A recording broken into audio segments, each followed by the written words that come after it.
Y vamos a Ignacio Utin, que es uno de los analistas internacionales que más sabe, conoce muchísimo la región. Hola Ignacio, gracias por venir. ¿Qué tal? Buenas noches. Bueno, ¿cómo estás viendo el desarrollo de la guerra? ¿Qué esperás para las conversaciones de paz que se retoman mañana? Bueno, yo estoy un poco con Zelensky, con el presidente Zelensky. No le tengo mucha fe a las negociaciones. Me parece que las demandas rusas implican cosas que Ucrania no quiere ceder. En principio, la demanda rusa de una garantía de que Ucrania nunca se va a incorporar a la OTAN, y para eso Ucrania tendría que cambiar su constitución, porque desde 2019 la constitución ucraniana establece la obligación constitucional, más allá de quién gobierne, más allá de quién gane elecciones, obligación constitucional de intentar incorporarse tanto a la OTAN como a la Unión Europea. Pero por otro lado... Pero digo, ¿continuar la guerra por eso o no? Bueno, es una de las demandas rusas, sí, que tiene que ver con la expansión de la OTAN y particularmente Ucrania. Ucrania es un país muy importante para Rusia, pero además hay un factor que a mí me parece muy interesante.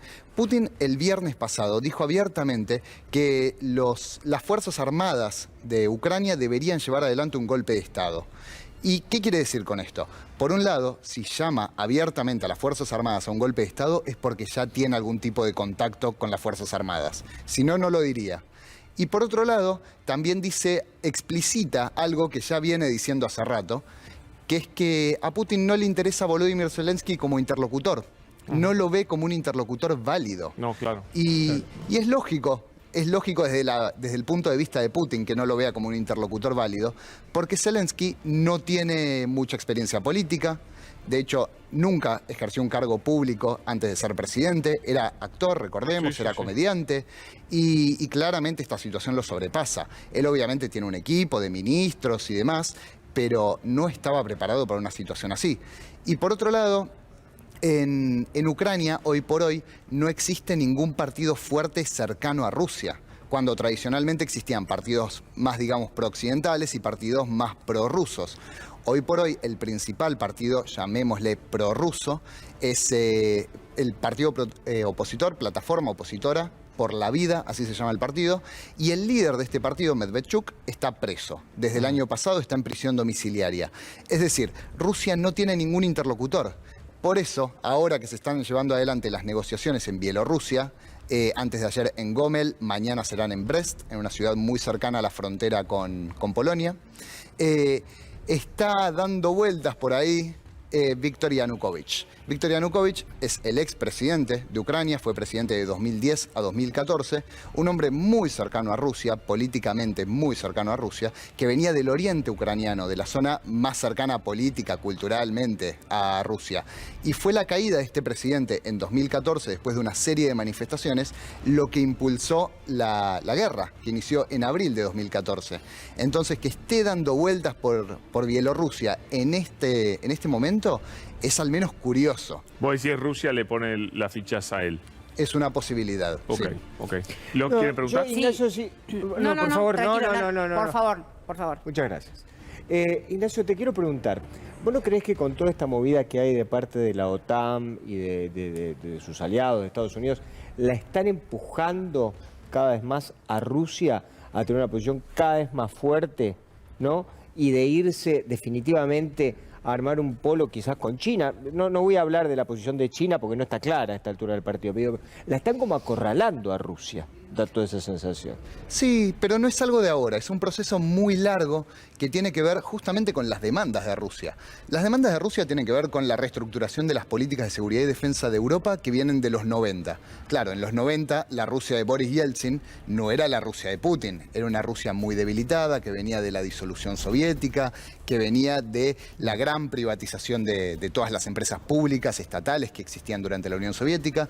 Era una Rusia muy débil que no podía imponer de ninguna forma sus demandas en cuanto a seguridad y defensa. Pero esta Rusia es muy distinta y ahora sí quiere replantear esas políticas. Políticas que tienen que ver, por ejemplo, con la expansión de la OTAN. La OTAN ha sumado 14 países de los 90 para acá. Países que en todos los casos son de Europa Oriental, en algunos casos eran parte del Pacto de Varsovia, en otros casos eran parte de la misma Unión Soviética y cada vez se acerca más a las fronteras de Rusia. Esto obviamente a Rusia no le gusta nada, lo ve como una amenaza.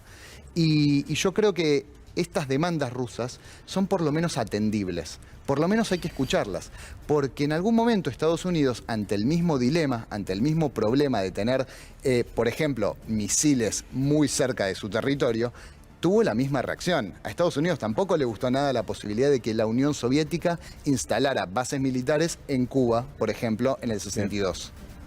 Cintia. Sí, no, entonces la guerra sí fue provocada.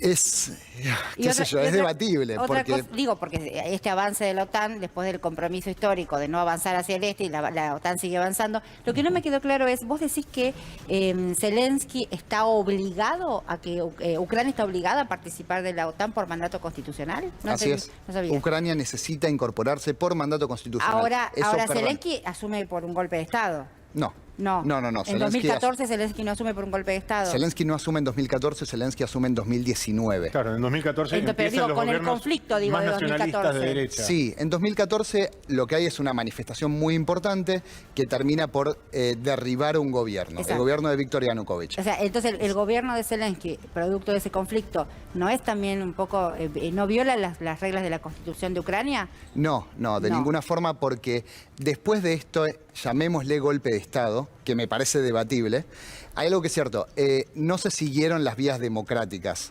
para echar al gobierno de Yanukovych, porque Se llama golpe de Estado. no renunció. Claro. Y no hubo una renuncia formal y no hubo un juicio No se político. extinguió el mandato tampoco. Exacto. Exactamente. Digo, porque ahí entonces también hay esta cosa de apegarse, de que Ucrania, me suena excusa lo de que Ucrania está obligada a ser parte de la OTAN en una configuración geopolítica que, como vos bien decías antes, es ponerle... Bueno, es que hicieron una fortalecer avivada, la lo pusieron en la conflictividad. Constitución. Hicieron Bueno, una avivada fuerte. de Lo ahí pusieron a en la decir pero que Constitución. está obligado. de todas formas no significa nada eso. Una cosa es que Ucrania tenga la obligación constitucional de intentar incorporarse a la OTAN y a la Unión Europea, y otra cosa muy distinta es que la OTAN y la Unión Europea quieran incorporar a Ucrania. Y en principio, Y la parece Unión que Europea iba por puede ahí. ser. Y parece que iba por ahí, ¿no? La Unión Europea puede ser que se incorpore, no me parece tan descabellado. Pero la OTAN, por ahora, es imposible. Ahora, Ignacio, ¿qué sabemos de cómo viene la guerra? ¿De cómo se va a desarrollar en estos días? Bueno, ¿Qué lo que- pensás? La información, por supuesto, es muy confusa, ¿no? Sí, absolutamente. Pero lo que estamos viendo son, en principio, avances sobre ciudades grandes, sobre Kiev, la capital, y sobre Kharkiv o Kharkov, Kharkiv en ucraniano, Kharkov en ruso, que es la segunda ciudad de Ucrania, la segunda ciudad más grande. Y creo que es donde se vio más claramente que Putin no está cumpliendo con lo que había anunciado. Él había anunciado la semana pasada una operación especial de desmilitarización de Ucrania y también de desnazificación, pero no nos metamos en eso. Desmilitarización significa atacar objetivos militares. Digamos, no permitir que Ucrania se pueda defender y, más importante aún, que Ucrania pueda contraatacar. Pero lo que vimos ayer, especialmente ayer en Kharkiv, es un bombardeo al centro de la ciudad. Y Sergei Shoigu, que es el ministro de Defensa ruso, dijo que Ucrania está escondiendo armamento en zonas civiles y de esa forma obliga a Rusia a atacar estas zonas civiles. Bueno, Esto es más bombardearon- viejo, pasa en todas las guerras. Bombardearon la televisión pública también, ¿no? Exactamente, bombardearon la televisión pública en Kiev, muy cerca de un memorial al Holocausto, a los muertos judíos en la ciudad de Kiev.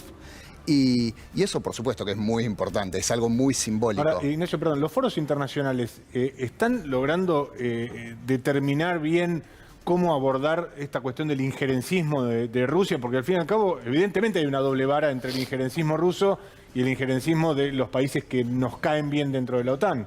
Sí, eso es cierto. Hay una doble vara, claramente. No es la misma la respuesta de organizaciones internacionales, desde la ONU hasta la FIFA o quien sea. No es lo mismo ahora que hay una invasión a Ucrania que, por ejemplo, en la invasión a Irak o la invasión a Afganistán o el bombardeo a Yugoslavia. Estoy de acuerdo, no es lo mismo, pero creo que no justifica eso de ninguna forma, los ataques de Rusia, no justifica de ninguna forma los bombardeos a zonas civiles. Pablo decía recién, eso se hace en todas las guerras se esconde armamento en zonas civiles. Es cierto, pero eso... O se pone como argumento eso para O se continuar pone- los ataques. nunca ¿no? sabremos, ¿no? Exactamente, pero yo creo que eso de ninguna forma justifica los bombardeos. Antes decía que las demandas de Rusia son por lo menos atendibles. A mí me parecen racionales, me parece que tiene sentido escucharlas, pero todo eso todas esas grandes demandas tan importantes, tan atendibles, se echa por la borda con los bombardeos. Ignacio, tenemos que cerrar. Clarísimo, clarísimo. La verdad que realmente sabes muchísimo del tema y es un lujo tenerte. Gracias y te seguiremos consultando, por supuesto. Un placer. Muchísimas gracias. Señores, pausa, ya venimos enseguida, dale.